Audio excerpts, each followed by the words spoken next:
dunida dacaladeeda ka joogtaan. waa miskiinkii waa Soomaalida Poland janaalkeeni saaxiibayaal muddo aad u fog ayaa ku kala maqnayn hawada coronavirus mashquul adduun iyo waxyaabo fara badan oo soo dhaxgal awgood barnaamijyadii janaalka Soomaalida Poland ka bixi jiray sidoodii ayay inoogu bilaabanayaan ayagii oo sidii iyo ayagoo ka saxiisa badanba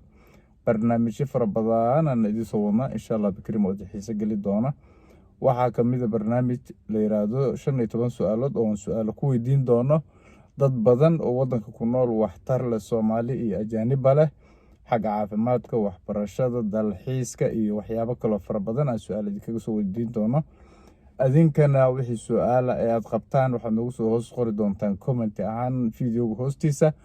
annaguna si muuqaal ah ayaa kaga soo jawaabi doonaa biidnillaahil kariim wax kasta ee noo soo qoraysaan ha aadeen wax sababaysan oo aan xumaan iyo aflagaada ay lahayn waxaan isku day doonaa mar walba inaan idin qancino idinkuna aadna qancisaan ilaa waa xaleeri budaqabe iyo biiqaba isku baahan yihiin annaguna idin baahanaa idinkuna wadno baahantiin kala maarano sidaas daraadeed waxaa idin sheegaynaa in janaalkii dib u shaqo bilaabay muddo fog oo kala aamusnaana kadib waxyaabaha aan idin soo gudbin doono waxaa kamid ah barnaamijkaas 15 su'aalood oo su'aalo ku weydiin doono dad oo wadanka muddo fog joogay oo sharci yaqaano looyaro dhaqaatiir waxbaratay jaamacadaha macallimiin dhammaan aan xog idinkaga keeni doono insha Allah adinkana waxaa idinka rajaynayaa inaad nagu qabataan subscribe iyo share iyo like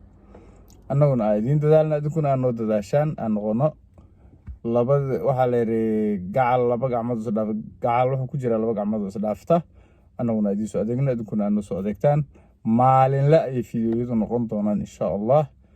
khayr badan aan idin rajaynaya fiidiyogana share iyo like iyo commentiga waxaa noogu soo qortiin wax alaale iyo wixii su'aalo aad qabtiin comment aan noogu soo qora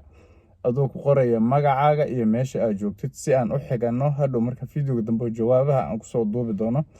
commentiyadiina marka aqrino qof kasta su'aashiisa waxa uga jawaabi doonaa qaab muuqaal ah adinkana adoo su'aashaada qoray waxaad ka hormarisaa magacaaga iyo meesha aad joogtid fadlan si aan xigasho uga helno fiidiyoga aan duubayn haddii Ilaahay yiraahdo khayr badan aan idin rajaynayaa nabadiina noole kulanta jawi degan aan ku wada raaxaysan insha Allah bikrim assalamu alaykum wa rahmatullahi wa barakatuh